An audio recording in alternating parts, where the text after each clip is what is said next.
I would like to acknowledge the traditional owners of the land on which we meet, and I'd like to pay my respects of the elders past, present and emerging. And I hope when I say emerging, we are actually all the leaders of the future in terms of how we can take better care of this beautiful land.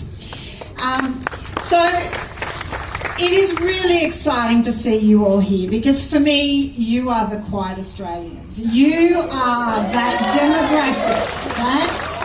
Because we are not woke, lunatic, extremist activists. We are caring, quiet Australians that actually want to make sure our legacy is a positive legacy for our children and generations to come. And that is a message that has to go out loud and clear, that it is each and every one of us, it is our responsibility to make a difference, because we can absolutely do it. So thank you for being here, everyone.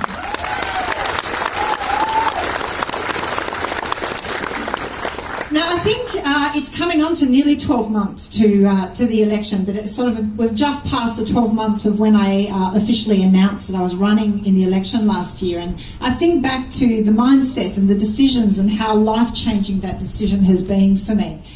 I think I was, like many people, caught up in my daily life of working as a barrister, juggling teenage kids and high school and mortgage and your daily life, extremely concerned about where we were going, frustrated with our political representation, and feeling like, actually, if I'm not prepared to step up and make a difference, then who will? And so it was a big step, but it's been an incredible journey, and one's just so unbelievably fulfilling. When I was successful in Warringah, what it showed to me was that a people movement works.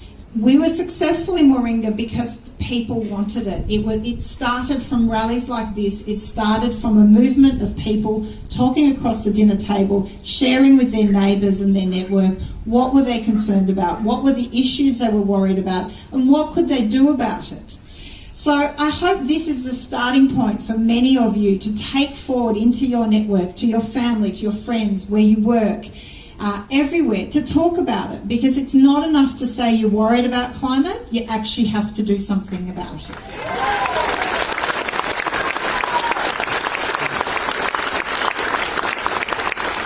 So true to that, when as soon as I took over the office and got my staff in place, we started, the first job was, I feel really important to understand what kind of legislation and framework do we have in Australia, what is left of some of the legislation that's been passed previously, and where can we do it better. And what came out loud and clear was that the UK, when they passed the Climate Change Act in 2008, that set up a framework that allowed them to get rid of the denier and the really divisive politics that we've had in Australia, and actually move forward with a good plan when it comes to climate action.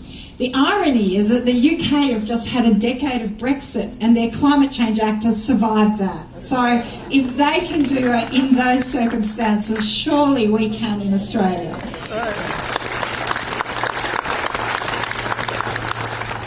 Now, the Climate Change Act is a really important piece of legislation, because what it is a framework. It locks in our long-term target. Now, this should not be controversial. We are signatories under the current government to the Paris Agreement. The Paris Agreement requires a commitment that we will keep global warming to under 2 degrees and as close to 1.5 as possible. Now, that requires, if one accepts the science, then that requires at least a net zero by 2050. It is not mid or second half of the century, as the government are starting to say. It is really important that we lock in that net zero by 2050 so that we can actually move on from a debate of whether we should or shouldn't be acting or doing, and actually put in place the plan of how we're going to do it. So we have, as we've heard, every state government has in policy or legislation committed to that. 80% of major businesses around Australia have committed to that. 80 countries around the world have committed to that. So it is rather frustrating that we in Australia, the current government is still playing around and playing political games with the idea that there could be anything but a commitment of net zero by 2050.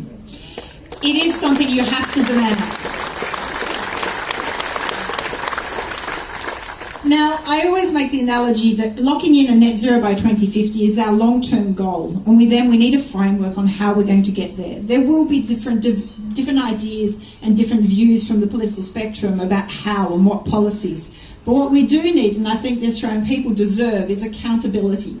So we need 5-year emission reduction targets that are publicly measurable, that we have a reporting that is publicly available, and that can be done through a Climate Change Commission, which is independent experts who are there to inform the Australian people of what the risks are that we face, how are the government plans going in delivering and in mitigating those risks, and how we are going on emission reduction. So when you read about that somehow this is a dictatorial plan that will take away power from our elected representative, that is rubbish, okay? That is absolutely not true.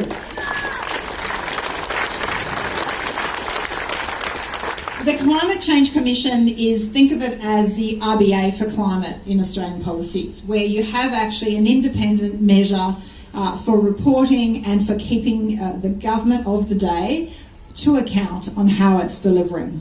The key aspects of the climate change bill are in fact that we have proper risk assessment across all our sectors, and after hearing Greg talk about the summer and our bushfire and how exposed we are, I mean, we had over 80 days of extreme hazardous air pollution days in Sydney over the summer. Now, that is extremely concerning. That means climate change is not a concern for 5 or 10 years' time. It is now. It's happening now that we need to worry about it.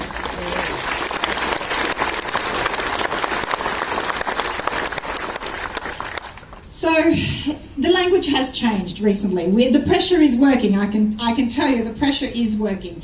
We now have the Labor Party came out and supported that it would be net zero by 2050. We have the Business Council of Australia supporting net zero by 2050. It is important. What's really important is we need to take everyone on board. We can't leave anyone behind. We have to move forward together with a plan so that Australia can be safe in the future.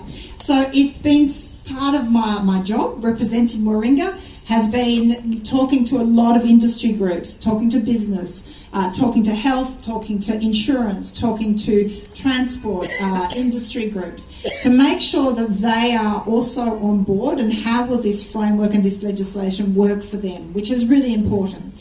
So the only piece missing for the moment is the coalition government. I can assure you 80% in Parliament support the net zero by 2050 behind the scenes.